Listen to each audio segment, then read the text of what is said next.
ng bayan, maasahan anumang panahon. Magandang araw po sa ating lahat. Ngayon ay araw ng Linggo, September 15, 2024 at narito ang update sa lagay ng panahon ngayong hapon.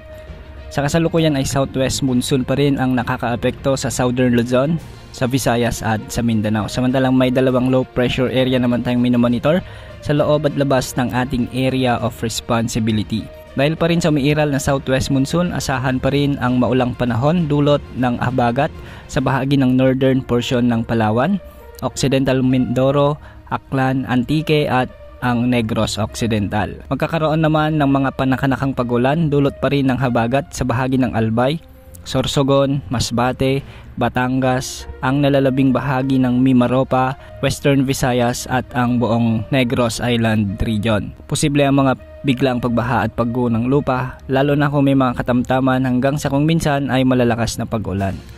Ngayong araw din asahan din ang maulap na kalangitan na may mga kalat-kalat na pagulan at pagkidlat pagkulog. Dulot pa rin ng southwest monsoon sa bahagi ng Metro Manila, Zamboanga Peninsula, BARMM, Soc-Sargen, Caraga, Northern Mindanao, Zambales, Bataan, ang nalalabing bahagi ng Visayas, Calabarzon at Bicol region. Posible rin ang mga biglang pagbaha at pagguho ng lupa, lalo na kung may mga katamtaman din hanggang sa kung minsan ay malalakas na pagbuhos ng ulan.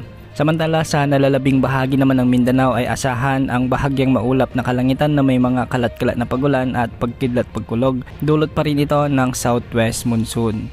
Samantala sa nalalabing bahagi naman ng Luzon ay asahan naman ang mga localized thunderstorms, kaya asahan din ang bagyang maulap na kalangitan na may mga kalat-kalat na pagulan at pagkidlat pagkulog, kaya posible rin ang mga flash floods lalo na kung may mga severe thunderstorms. Samantala dalawang low pressure area naman ang minomonitor ngayon ng Pag-asa. Ang una rito ay huling namataan ng Pag-asa sa layong 2,145 kilometers silangan ng Eastern Visayas. Ayon sa outlook nito, posible itong maging bagyo at posible ring lumapit sa ating northeastern part ng ating area of responsibility. Samantala yung pangalawa naman na low pressure area ay huling namataan ng Pag-asa sa layong 440 kilometers silangan ng Kasiguran, Aurora. Ayon sa mga pagtataya ay posibleng maging bagyo ito sa loob ng 48 oras at posibleng pangalanan ng Pag-asa kung sakali man bilang bagyong Hener o ang pampitong bagyong mabubuo sa loob ng ating area of responsibility ngayong taon.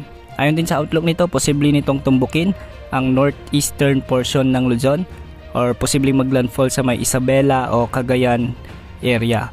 Palalakasin din nito ang habagat na posibleng magpaulan muli sa malaking bahagi ng ating bansa simula ngayong linggong ito. Ating antabayanan ang mga susunod na update ukol sa sama ng panahon na ito. Yan muna ang update sa lagay ng panahon ngayon. Tapong weather update ng bayan, maasahan anumang panahon.